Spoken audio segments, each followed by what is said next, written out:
अब इन बूढ़ी हड्डियों में वो ताकत नहीं रही बेटी कि मैं इस गरीबी से लड़ सकूं। बाबा, मैंने कितनी बार कहा तो है आपको कि अब आप आराम करो और मुझे काम करने दो।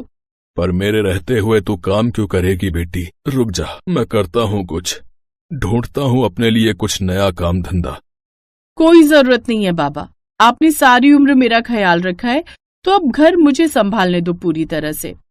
पर राधा तो काम भी करेगी और फिर घर के काम भी। अरे क्या क्या करेगी तू बेटी? मैं सब कर लूंगी बाबा, आप चिंता मत करो और मुझ पर भरोसा रखो। उसी दिन से राधा काम ढूंढने में लग गई और फिर वो पास के ही एक स्कूल में बच्चों को पढ़ाने लगी। ऐसे ही वक्त बीतता चला गया और फिर एक दिन हरिराम की तबीयत बहुत ज्यादा खराब हो गई। आप चिंता मत करो बाबा, मैं आपको अच्छे से अच्छे डॉक्टर को दिखाऊंगी, आपका बढ़िया से बढ़िया इलाज कराऊंगी। और इतने पैसे कहाँ से आएंगे मेरी लाडो?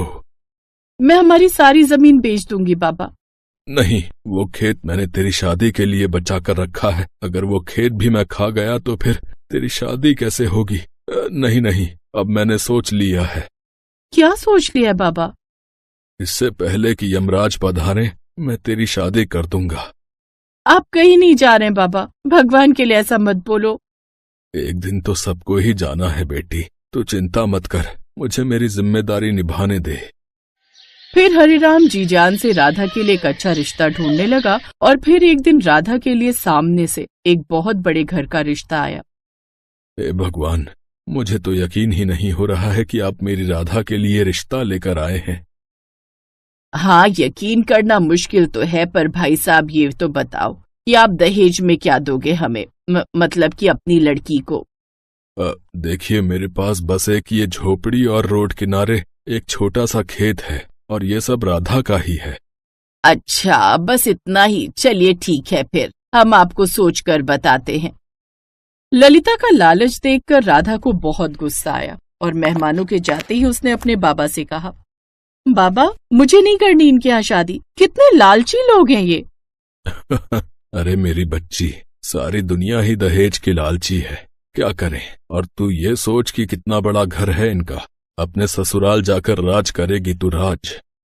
उधर ललिता और उसके परिवार ने जब हरिराम का वो खेत देखा तो उनकी आंखें खुली की खुली रह गईं। अरे ये खेत तो कम से कम 15-20 लाख रुपए का होगा।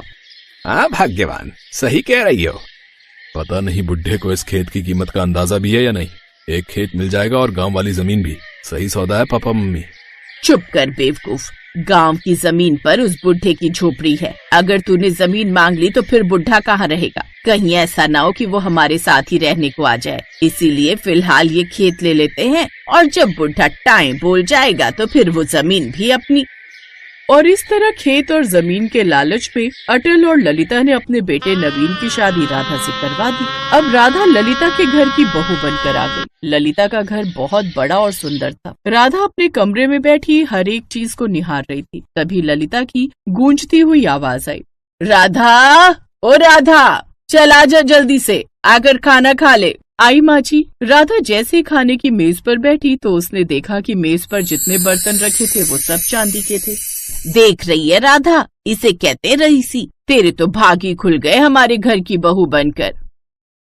तुमने तो शायद कभी कांच के बर्तन भी ना देखे हो, पर आज से तुम इन चांदी के बर्तनों में खाना खाओगी। तुम्हें भगवान का शुक्र करना चाहिए। हाँ और क्या, पता है मेरे बेटे के लिए एक से एक बड़े घर के लोगों का रिश्ता आया था, पर वो तो मेरा नवीन बड़ा दयालु है, उसे तुम पर और तुम्हारे बाबा पर तरस आ गया, वरना इसकी शादी में 2-2.5 करोड़ तो आराम से मिल जाते। राधा समझ गई थी कि उसका पाला बहुत ही लालची और घमंडी लोगों से पड़ा है, लेकिन शादी तो हो चुकी थी तो वो मजबूर थी। फिर एक दिन वो ऐसे ही बैठे बैठे कुछ सोच रही थी कि तभी दरवाजे की घंटी बजी। मैं देख कर आती हूँ माँ जी। राधा ने दरवाजा खोला तो वहाँ एक बूढ़ा लंगड़ा भिखारी खड़ा था जो पैसे मांगने के लिए आया था। हमेशा सौभाग्यवती रहो बेटी, कुछ मदद कर दो बाबा की। जी आप रुकिए, मैं अभी आती हूँ। राधा कमरे में गई और कुछ पैसे निकालने लगी। तभी उसे नवीन के जोर जोर से हंसने की आवाज आई जो छत से आ रही थी। राधा दरवाजे पर गई तो वहाँ कोई नहीं था। क्या हुआ राधा, किसे ढूंढ रही हो? वो एक बाबा आए थे ना पैसे मांगने। बुड्ढा, उस पर तो मैंने पानी की बाल्टी उड़ेल दी। पता है कितनी फुर्ती में भागा वो। बैसाखी के साथ कैसे भाग रहा था, सच में देखने लायक नजारा था। ये तो बहुत गलत किया आपने। मुझे मत सिखा, क्या गलत है और क्या सही, जाके अपना काम कर, समझी।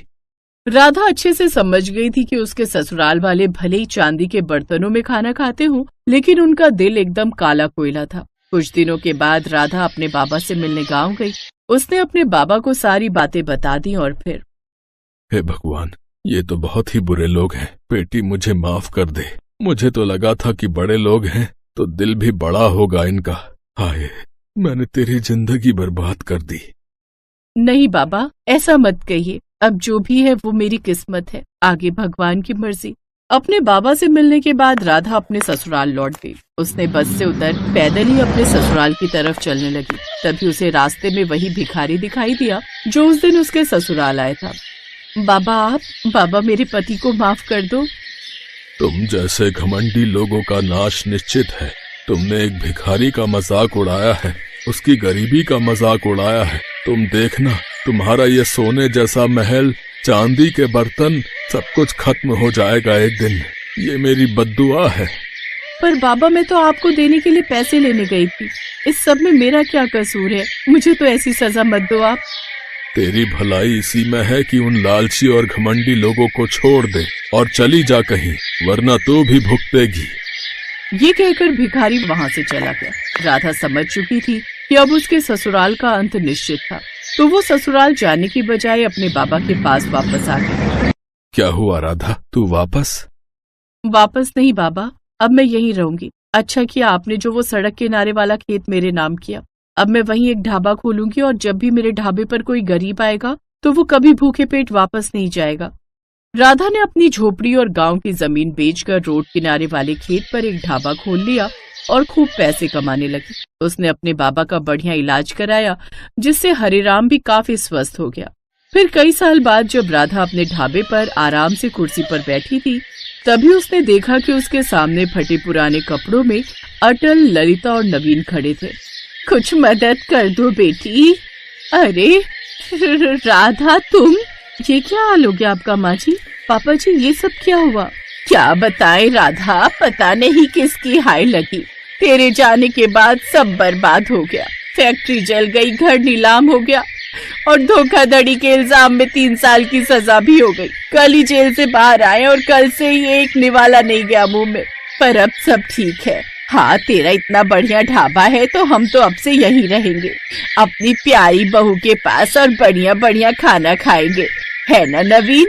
अपनी सास की बात सुनकर राधा मुस्कुराई और वहीं ढाबे पर काम करने वाले एक कर्मचारी से जोर से बोली, देख तो छोटू, 3 लोग आए हैं और गरीब लगते हैं। एक काम कर, तीनों के लिए वो स्पेशल वाली थाली लगा दे और पैसे मत लेना। और हाँ, जाते हुए इन्हें वो चांदी के वर्क वाली बर्फी जरूर दे देना। इतना कहकर राधा अपनी कार में बैठी और वहाँ से चली गई। नवीन और उसके ससुराल वाले उसे देखते ही रह गए। अब उनकी आंखों में सिर्फ पछतावा और दुख था, क्योंकि इससे ज्यादा उन्होंने कभी कुछ कमाया ही नहीं। इस वीडियो को लाइक करें, हमारे चैनल को सब्सक्राइब करें, बेल आइकन जरूर प्रेस करें हमारी न्यू वीडियो सबसे पहले देखने के लिए।